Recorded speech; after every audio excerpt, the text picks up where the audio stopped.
বন্ধুরা, আজ কবিগুরু রবীন্দ্রনাথ ঠাকুরের মৃত্যুবার্ষিকী। গুরুদেবকে উৎসর্গ করে আমার ছোট্ট একটা প্রয়াস। একটুকু ছোঁয়া লাগে,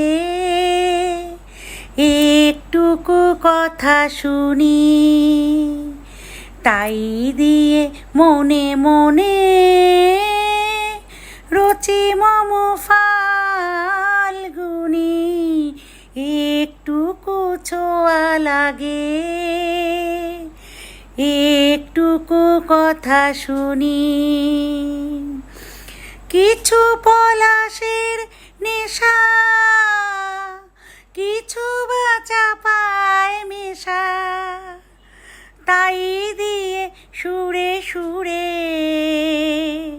রঙে রসে জাল বুনি, রুচি মম ফাল্গুনি।